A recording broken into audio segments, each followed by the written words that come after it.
किसी ने बड़े ही कमाल की बात कही है। औरत को घर की इज्जत कहा जाता है, फिर क्यों लोग इज्जत को इज्जत देना भूल जाते हैं। जी हाँ दोस्तों, मैं लेकर आया हूँ एक दुख भरी औरत की दर्दनाक कहानी, जिसको सुनकर आपकी आंखों में आंसू आ जाएंगे। तो ध्यान पूर्वक सुनिएगा। सरला की शादी हुई 5 वर्ष बीत चुके थे, लेकिन आज तक सरला को उसके पति और ससुराल से वह मान सम्मान नहीं मिला था जिसकी वह हकदार थी। सरला के सास ससुर उसे बस घर में काम करने वाली एक आया समझते थे और उसी तरह से उसके साथ बर्ताव करते थे।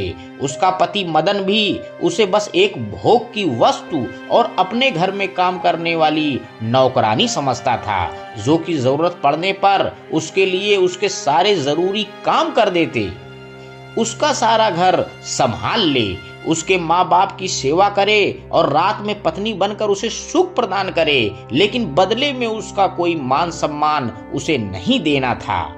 यही सोच थी सरला के पति मदन और उसके माता पिता की।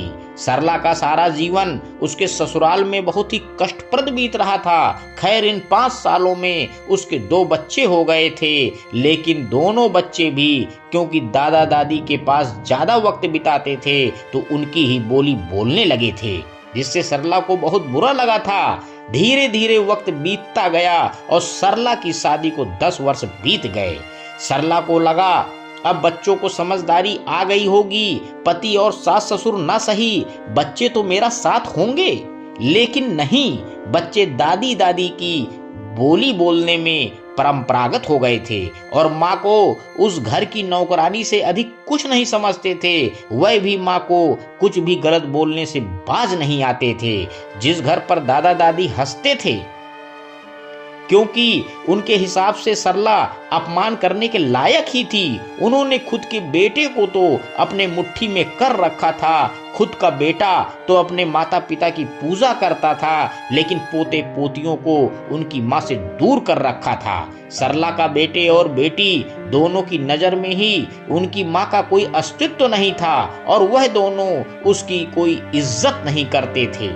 पति मदन तो वैसा था ही। सरला का जीवन बद से बदतर होता जा रहा था। कभी कभी वह चिढ़कर बोल देती थी, इससे तो अच्छा होता मैं मर जाती, मेरा है ही कौन।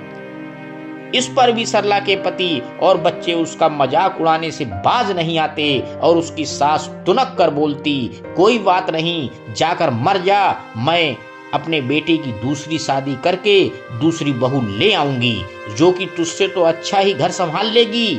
उसके बच्चे भी ऐसी ही बातें बोलते, कोई बात नहीं मम्मी, आप मर जाओगी तो दादी हमारे लिए नई मम्मी लेकर आएगी। वैसे भी आप ज्यादा पढ़ी लिखी तो हो नहीं, हमारा होमवर्क भी नहीं करवा पाती हो, कम से कम नई मम्मी आएगी तो हमें होमवर्क की प्रॉब्लम तो नहीं होगी। और सब जोर जोर से हंसने लगे।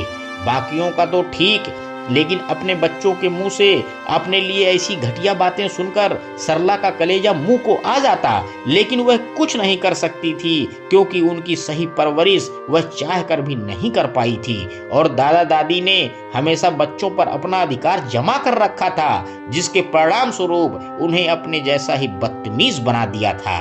उनकी नजर में माँ की तो कोई कीमत नहीं थी, उनके पिता ही उनके लिए सर्वस्व था और माँ बस उस घर की नौकरानी थी। सरला को समझ में आ चुका था कि उसका कोई अस्तित्व नहीं बचा है और एक दिन घुटते घुटते उसे ऐसा लगने लगा, इससे तो अच्छा होता कि वह अपनी जान दे दे।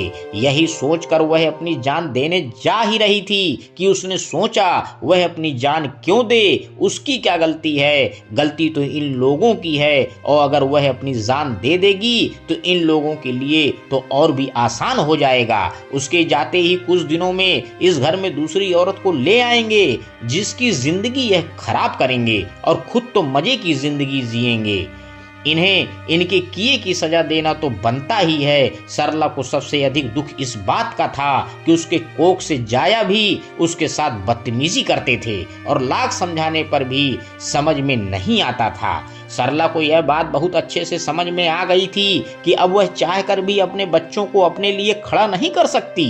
अपना नहीं बना सकती। सरला ने अब विचार करना शुरू किया कि वह क्या करे, इन लोगों को इनके लिए क्या सजा मिले, क्योंकि अब सरला को भी इन लोगों से कोई लगाव नहीं रह गया था और वह इन लोगों की जिंदगी से बहुत दूर चली जाना चाहती थी, लेकिन साथ ही साथ इन लोगों को सबक सिखाकर। काफी सोचने के बाद सरला के दिमाग में कुछ आया। सरला ने सोचा, बस अब इन लोगों के किए की सजा जरूर मिलेगी, मुझे थोड़ा और इंतजार करना पड़ेगा, फिर इनकी औकात का पता चलेगी और तब मेरे दिल को सुकून मिलेगा। जैसे इतने साल गुजरे हैं, कुछ साल और सही। सरला चुपचाप जैसे सब कुछ सह रही थी, वैसे ही सहती हुई उस घर में अपना जीवन गुजारती रही। धीरे धीरे करीब 18 साल सरला की शादी के बीत गए। सरला के बच्चे भी 16 और 15 साल के हो चुके थे।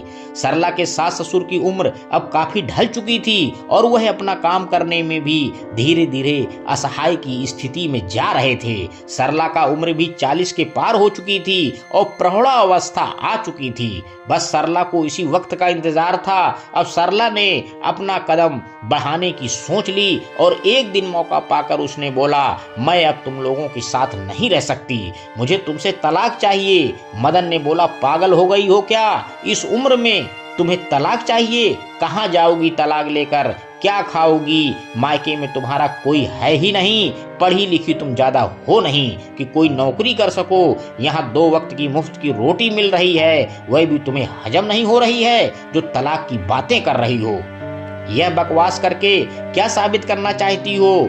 सही बात है, जब किसी को मुफ्त की रोटी तोड़ने की आदत पड़ जाती है और उसका दिमाग चढ़ने ही लगता है। पता नहीं क्या क्या उल्टी सीधी बातें मदन सरला को बोलने लगा। बच्चों ने जब तलाक वाली बात सुनी तो जोर जोर से हंसने लगे और बोले, अब मम्मी को तलाक चाहिए? ऐसा कौन सा बड़ा काम करती है मम्मी कि पापा से अलग होकर रह लेगी, खुद के लिए मुसीबत खड़ी कर रही है। तब तक सरला की सास ने बोला, हाँ हाँ जा, तू तलाक ले ले, इतने साल तेरे ऊपर बहुत एहसान कर दिया, तेरे जाते ही मैं अपने बेटे की दूसरी शादी करूंगी। बच्चे भी बोलने लगे, हाँ मम्मी, जहाँ जाना है जाओ, हमारे लिए दादी नई मम्मी ले आएगी जो तुम्हारी जैसी अनपढ़ जाहिल नहीं होगी बल्कि पढ़ी लिखी होगी और तुम्हें भी तुम्हारी औकात का पता चल जाएगा। सरला ने बोला, कोई बात नहीं, जैसा तुम लोगों को ठीक लगे तुम लोग कर सकते हो, वैसे भी इतने साल इस घर में अपना जीवन काटा है, बहुत अच्छे से पता है मेरे जीने या मरने से किसी को कोई फर्क नहीं पड़ता, लेकिन मेरा भी अब तुम लोगों से कोई लगाव नहीं रह गया है। बच्चों को लेकर थोड़ा मोह था, लेकिन बच्चों के मन में अपने प्रति एक घटिया सोच देखकर अब वह मोह भी मेरा खत्म हो चुका है, तो मुझे कोई फर्क नहीं पड़ता, मैंने फैसला ले लिया है तो ले लिया है। मदन को लगा था यह सारी बातें सुनकर सरला डर जाएगी और चुप हो जाएगी, लेकिन ऐसा कुछ भी नहीं हुआ। मदन को बहुत हैरानी हो रही थी कि आज सरला के ऊपर क्या भूत चढ़ गया है, जो इतने दिनों तक हमारे पांव के नीचे दब के रह रही थी, आज ऐसी बातें क्यों कर रही है। मदन ने बोला, अच्छा तुम यहाँ से निकलकर कहीं और जाकर आराम की जिंदगी जीना चाहती हो, जहाँ कोई काम ना करना पड़े, तुम्हें क्या लगता है मैं तुम्हें आसानी से तलाक दे दूंगा ताकि तुम बाहर जाकर मजे करो? सरला ने बोला, मुझे कोई फर्क नहीं पड़ता, तुम मुझे तलाक दो या ना दो, तुम मुझे तलाक देते हो तो ठीक है, नहीं देते भी हो तब भी ठीक है। अगर तलाक दे दोगे तो तुम आसानी से दूसरी शादी कर लोगे, नहीं दोगे तो तुम्हारी दूसरी शादी में भी मुश्किल होगी। मैंने तो वैसे भी सोच लिया है कि मैं किसी आश्रम में जाकर बुजुर्गों की सेवा करूंगी और वहीं कोई सिलाई बुनाई का काम भी कर लूंगी, मेरा सारा जीवन वहीं गुजर जाएगा और जब मेरी अंतिम अवस्था आएगी तो वहीं के लोग मेरा अंतिम संस्कार भी कर देंगे, मुझे किसी की कोई भी जरूरत नहीं, मैंने सारा इंतजाम कर लिया है, तो मुझे तुमसे और तुम्हारे परिवार से भी कोई मतलब नहीं रहेगा, तो तुम मुझे तलाक दो या न दो, मेरा फैसला बदलने वाला नहीं है, मैं तुम लोगों के साथ अब और नहीं रह सकती। यह कहकर सरला वहां से चली गई। मदन और उसके माँ बाप को समझ में नहीं आ रहा था कि सरला को क्या हो गया है, लेकिन सरला ने यह सब बहुत सोच समझ कर किया था, क्योंकि सरला के मन में इतने दिनों से अपने ससुराल के प्रति इतनी घृणा भर गई थी कि वह इन्हें इनके किए की सजा देना चाहती थी। इसलिए उसने अपनी जिंदगी के 16 साल इस नरक में गुजार दिए, इसी उम्मीद में कि आज तो कल सब ठीक हो जाएगा, पर ऐसा कभी नहीं हुआ और अब वह इस नर्क में नहीं रह सकती थी। साथ ही साथ इन लोगों की औकात भी दिखाना चाहती थी। एक हफ्ते में ही बिना किसी की कुछ सुने वह उन लोगों से दूर हरिद्वार के किसी आश्रम में चली गई। उन लोगों को नहीं बताया कि वह कहाँ जा रही है और वहाँ वह बुजुर्गों की सेवा करने का काम करने लगी। साथ ही साथ वहाँ के रसोई में खाना बनाने का काम भी उसने शुरू कर दिया। बहुत खुश थी सरला, क्योंकि उसे आश्रम में रहने की जगह भी मिल गई थी और जो काम आश्रम में वह करती थी उसके बदले उसे खर्च के रूप में पैसे मिल जाते थे और वह एक आत्मसम्मान की जिंदगी भी जी रही थी बिना गालियां खाए। अब सरला ने अपने जीवन से जो चाहा था वह उसे मिल गया था और उसके मन की व्यथा भी अब शांत हो चुकी थी, क्योंकि उसके पति और उसके ससुराल वालों को उनके किए की सजा अब मिल रही थी और उन्हें उनकी औकात का पता चल रहा था। सरला के जाते ही पूरा घर उथल पुथल हो गया था। सरला की सास इस गुमान में रहती थी कि वह अपने बेटे की दूसरी शादी कर देगी, पर एक प्रौढ़ावस्था में पहुंच चुके व्यक्ति की दूसरी शादी करना आसान नहीं होता। कोई भी लड़की मदन से शादी करने को तैयार नहीं थी, जिसके कि 16 साल और 15 साल के 2 बच्चे थे, और अगर कोई तैयार होती भी तो उसकी कुछ शर्तें होती कि वह बच्चों को अपने साथ नहीं रखेगी, उसके माँ बाप की सेवा नहीं करेगी, बल्कि अलग घर में सिर्फ मदन के साथ रहेगी। अब सरला के सास ससुर यानी कि मदन के माँ बाप को समझ में नहीं आ रहा था कि अब वह क्या करें। सरला ने जानबूझकर इतने वक्त इंतजार किया था, वह उनके शरीर के ढलने का इंतजार कर रही थी और अब जब उनका शरीर इस लायक नहीं बचा था तो वह अपने दैनिक जरूरत के कार्य भी ठीक से नहीं कर सके और उनका प्यारा बेटा उम्र के उस दहलीज पर पहुंच जाए कि उसे पता चले जीवन साथी का साथ पाना इतना आसान नहीं होता। जिसकी उसने पूरे उम्र कदर नहीं की, उसके बिना उसका जीवन कितना मुश्किल होगा, तब वह उन्हें छोड़कर गई थी। पूरी तरह से असहाय हो गए थे वह और उनकी सेवा करने वाला कोई नहीं था। सरला यही तो चाहती थी कि उन्हें उनकी औकात का पता चले। एक गिलास पानी पीने को भी वे तरस जाते थे। बच्चे इस लायक नहीं थे कि घर के कुछ काम जानते हों, क्योंकि ना अभी उनकी इतनी उम्र थी और ना ही उन्हें इस तरह की परवरिश मिली थी कि वह कुछ काम कर सकें। उन्होंने तो बस अपनी माँ पर हुक्म चलाना सीखा था। अब घर में एक एक चीज के लिए दिक्कत होने लगी। मदन घर देखता या ऑफिस, सास का जो घमंड था कि मैं अपने बेटे की दूसरी बीवी ले आऊंगी, वह तो कुछ ही दिनों में टूटकर चूर हो गया। बच्चे एक दिन भी वक्त पर स्कूल नहीं जा पा रहे थे। कड़वा सत्य समझ में आ गया। मदन एक दिन भी वक्त पर ऑफिस नहीं जा पा रहा था। मदन के माँ बाप एक कप चाय को भी तरस जाते थे। आज उन्हें सरला की बहुत याद आ रही थी कि उसके रहते तो उन्हें कभी भी किसी बात की कोई दिक्कत ही नहीं हुई। अब उन्हें सरला का महत्व समझ में आ रहा था। बच्चे भी बहुत दुखी थे, क्योंकि वे किसी भी दिन वक्त पर स्कूल नहीं पहुंच पा रहे थे और रोज स्कूल में डांट खाते थे। साथ ही साथ उनकी पढ़ाई भी धीरे धीरे खराब होती जा रही थी, क्योंकि सरला कुछ भी थी लेकिन बहुत अच्छी थी। बच्चों की पढ़ाई का पूरा ख्याल रखती थी और कभी उनकी पढ़ाई में कोई दिक्कत नहीं आने देती थी। घर में एक खाना बनाने वाली और एक काम करने वाली बाई रख दी गई, जो कि वक्त पर आकर खाना बना दिया करे और वक्त पर आकर झाड़ू पोछा बर्तन कपड़े कर दिया करे। अच्छे खासे पैसे दे रहा था मदन उन दोनों को। उसके बाद भी 2 वक्त का अच्छा खाना उन्हें नसीब नहीं हो रहा था और ना ही घर के सब काम सही से हो पा रहे थे। उल्टा धीरे धीरे घर की चीजें गायब होने लगी, जो कि बहुत अच्छे से समझ में आ रहा था कि दोनों काम वाली ही घर की चीजों पर हाथ साफ कर रही हैं। सरला की सासू माँ तो चलने फिरने में असमर्थ हो चुकी थी, क्योंकि उनके घुटने खराब हो चुके थे, और ससुर जी जिन्हें दिन भर में 50 बार चाय चाहिए होती थी, वह 1 कप चाय बनाने के लिए भी किचन में खुद जाते थे और जैसे तैसे अपने कांपते हाथों से चाय बनाते थे।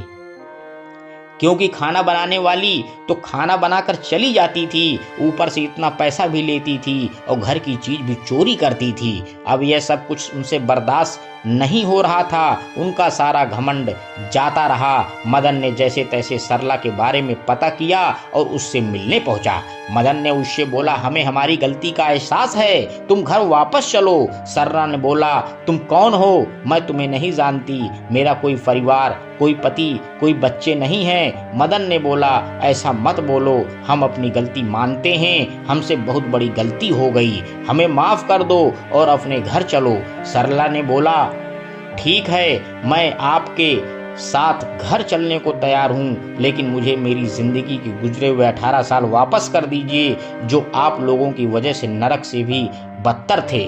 मदन के पास सरला की बातों को कोई जवाब नहीं था। कड़वा सत्य सरला ने फिर बोला, आप यहाँ से जा सकते हैं, मैं आपको नहीं जानती, आप लोगों ने गलती नहीं गुनाह किया है, माफ़ी गलती की होती है, गुनाह की नहीं। और हाँ, मैंने बहुत सोच समझकर यह फैसला लिया है, मैं चाहती तो आज से 10 साल पहले भी यह कदम उठा सकती थी, लेकिन अगर उस वक्त मैंने यह कदम उठाया होता तो तुम बहुत आसानी से दूसरी शादी कर लेते और अपना जीवन तो संवार लेते।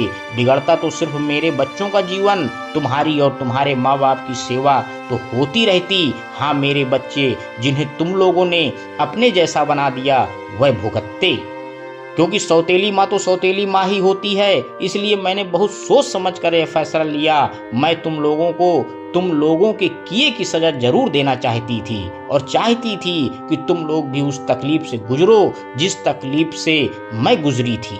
इसलिए मैंने उस नरक के जीवन में 18 साल बिताए और तुम्हें उम्र की उसे दहलीज पर ले आई, जब दूसरी शादी करना तुम्हारे लिए आसान ना हो, और अगर दूसरी शादी करो तो दूसरी बीवी की शर्तें स्वीकार करना आसान ना हो। साथ ही साथ मेरे बच्चे भी इतने बड़े हो गए हों कि सौतेली माँ अगर आ भी जाए तो उनके साथ कोई दुर्व्यवहार न कर पाए, क्योंकि बच्चों, मेरे साथ कैसा व्यवहार कियो हो आखिर है तो मेरे बच्चे, तो मैं उनका बुरा तो नहीं सोच सकती। और हाँ, तुम्हारे माँ बाप भी उम्र के उस दहलीज पर आ जाएं कि उन्हें पता चले कि बुढ़ापा क्या होता है, और बुढ़ापे में बेटा नहीं बहू ही सेवा करती है, जो कि आज उन्हें बहुत अच्छे से पता चल रहा होगा। और तुम्हारे माँ बाप का सारा घमंड जाता रहा होगा जैसे तुम्हारा घमंड आज जा रहा है। मैं तुम्हें नहीं जानती, जाओ, जाकर अपने लिए दूसरी बीवी ले आओ, जो कि तुम्हारे लिए बहुत आसान था ना बोलना, अब करके दिखाओ। मैं तुम्हारे माँ बाप जिन्होंने मुझे मेरे बच्चों तक को छीन लिया और उन्हें ही मेरे खिलाफ कर दिया, आज हाथ पैर और लाचार हैं, तो पता नहीं क्यों मेरे दिल को बहुत सुकून मिल रहा है। इसी वक्त का तो मुझे इंतजार था, आज मुझे मेरे जीवन का इंसाफ मिला है। अब जाओ यहाँ से, मैं तुम्हें नहीं जानती और भूल कर भी कभी दोबारा मत आना। दोस्तों, इस छोटी सी कहानी से हमें सीख क्या मिलती है? जिस समाज में स्त्री का सम्मान नहीं होता, उस सम्मान का शीघ्र पतन निश्चित है। धन्यवाद दोस्तों, मेरे YouTube चैनल को लाइक व सब्सक्राइब करें। आपका दिन शुभ हो।